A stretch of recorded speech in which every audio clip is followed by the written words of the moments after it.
ನೋಡ್ತಾ ಇದ್ದೀರಾ DNK express news. ಇದು ಜನಸಾಮಾನ್ಯರ ಧ್ವನಿ. ಡೋಣೂರ, ವಿಜಯಪುರ ಜಿಲ್ಲೆ, ಬಿಜಾಪುರ, ಬಸವನ ಬಾಗೇವಾಡಿ. ಇಂದು ಡೋಣೂರ ಗ್ರಾಮ ಪಂಚಾಯತ್ ವ್ಯಾಪ್ತಿಯಲ್ಲಿರುವ ಹಜರತ್ ಸೈಯದ್ ಶಾಹ್ ಸುಲೇಮಾನ್ ಖಾದ್ರಿ ದರ್ಗಾದಲ್ಲಿ ಒಂದು ಮಹತ್ವದ ಕಾರ್ಯಕ್ರಮ ಆಯೋಜಿಸಲಾಯಿತು. ಈ ಸಂದರ್ಭದಲ್ಲಿ ವಿಜಯಪುರ ಮತ್ತು ಬಾಗಲಕೋಟೆ ಜಿಲ್ಲೆಯ MLC ಶ್ರೀ ಸುನಿಲ್ ಗೌಡ ಪಾಟೀಲ್ ಅವರು ದರ್ಗಾಕ್ಕೆ ಭೇಟಿ ನೀಡಿ ಜಿಯಾರತ್ ಮಾಡಿ ದೇಶದ ಶಾಂತಿ ಮತ್ತು ಸೌಹಾರ್ದತೆಗೆ ಪ್ರಾರ್ಥನೆ ಸಲ್ಲಿಸಿದರು.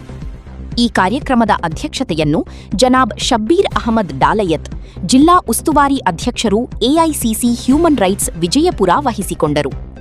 ಅವರ ನೇತೃತ್ವದಲ್ಲಿ ಡೋಣೂರ ಗ್ರಾಮಸ್ಥರು, ಹಿರಿಯರು, ಯುವಕರು, ದರ್ಗಾದ ಭಕ್ತಾಧಿಕಾರಿಗಳು ಹೆಚ್ಚಿನ ಸಂಖ್ಯೆಯಲ್ಲಿ ಭಾಗವಹಿಸಿ ಅತಿಥಿಗಳಿಗೆ ಆತ್ಮೀಯ ಸ್ವಾಗತ ಕೋರಿದರು. ಈ ಸಂದರ್ಭದಲ್ಲಿ ಮೆಹಮಾನೆ ಖಾಸ್, ಸ್ಪೆಷಲ್ ಚೀಫ್ ಗೆಸ್ಟ್ ಆಗಿ ಆಗಮಿಸಿದ MLC ಶ್ರೀ ಸುನಿಲ್ ಗೌಡ ಪಾಟೀಲ್ ಅವರಿಗೆ ದರ್ಗಾದ ಸಜ್ಜಾದಾ ನಶೀನ್ ಸೈಯದ್ ಸಲೀಂ ಜಾವೇದ್ ಖಾದ್ರಿ ಹಾಗೂ ಡೋಣೂರ ಗ್ರಾಮ ಪಂಚಾಯತ್ ವತಿಯಿಂದ ಸನ್ಮಾನಿಸಲಾಯಿತು. ಇದರ ಜೊತೆಗೆ ಸಾಮಾಜಿಕ ಸೇವೆಯಲ್ಲಿ ತೊಡಗಿಸಿಕೊಂಡಿರುವ ಜನಾಬ್ ಶಬ್ಬೀರ್ ಅಹಮದ್ ಡಾಲಯತ್ ಅವರಿಗೂ ವಿಶೇಷವಾಗಿ ಸನ್ಮಾನಿಸಲಾಯಿತು. ಈ ಕಾರ್ಯಕ್ರಮವು ಸಹೋದರತ್ವ, ಏಕತೆ ಮತ್ತು ಸೌಹಾರ್ದತೆಯ ಸಂದೇಶವನ್ನು ನೀಡುವಂತಾಯಿತು. ಕಾರ್ಯಕ್ರಮವು ಪ್ರಾರ್ಥನೆಯೊಂದಿಗೆ ಸಮಾಪ್ತಿಗೊಂಡಿತು. ಒಂದು ಕಾರ್ಯಕ್ರಮ ಆಯೋಜನೆ ಮಾಡಿದಿರಿ. ಇವತ್ತು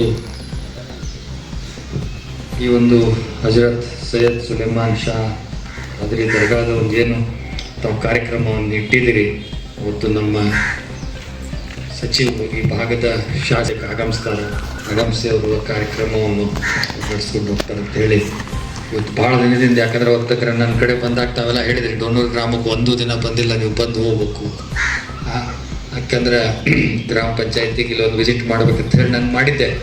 ಅವಾಗ ಕೂಡ ನಾನು MLC ಆದ ನಂತರ ಪ್ರತಿಯೊಂದು ಗ್ರಾಮ ಪಂಚಾಯತಿಗೆ ನಾನು ಭೇಟಿ ಕೊಡ್ಬೇಕಂತ ಮಾಡಿದೆ. ಎರಡೂ ಜಿಲ್ಲಾ ಸೇರಿ ಸುಮಾರು ಒಂದು 436 ಗ್ರಾಮ ಪಂಚಾಯತಿ ಬರ್ತವೆ, ಬಿಜಾಪುರ ಮತ್ತು ಬಾಗಲಕೋಟೆ ಸೇರಿ.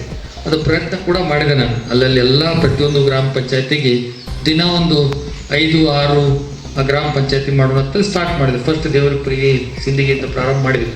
ಆದ್ರೆ ಅವು ದಿನ 5-6 ಆಗೋ ಜಾಗದಾಗ 2-3 ಆಗಾಕತ್ತು. ಯಾಕಂದ್ರೆ ಒಂದು ಕಡೆ ಹೋಗೋಣ ಆ ಟೈಮ್ ವ್ಯತ್ಯಾಸ ಆಗಾಕತ್ತು. ಒಂದು ಕಡೆ ಹೋಗಿ ಅಲ್ಲಿ ಮುಂದೆ ಹೋಗೋದ್ರಾಗ ಟೈಮ್ 2-3 ತಾಸು ಗ್ಯಾಪ್ ಆಗಾಕತ್ತು. ಕೂಡಲೇ ಅವ್ರು ಕಾಯಿ ಹೊಂಟ್ರು ಮುಂದೆ. ಅದಕ್ಕೆ ಹಂಗಾಗಲ್ಲ ಅಂತೇಳಿ ತಾಲೂಕು ವೈಸ್, ಅಂದರೆ ತಾಲೂಕು ವೈಸ್ ಅಥವಾ ಜಿಲ್ಲಾ ಪಂಚಾಯತಿ ವೈಸ್ ಅಥವಾ ಮತಕ್ಷೇತ್ರವಾರು ಮಾಡಿದ್ವಿ. ಕೆಲವೊಂದು ಕಡೆ ಎಲ್ಲ ನಮ್ಮ ಗ್ರಾಮ ಪಂಚಾಯತಿ ಸದಸ್ಯರನ್ನ ಕರೆಸಿ ಎಲ್ಲ ಅವರಿಗೆ ಒಂದು ಅವ್ರಿಗೆ ಬೇಕಾದಂಥ ಸಮಸ್ಯೆಗಳು ಇಲ್ಲಿ ಅಧ್ಯಕ್ಷರಾದ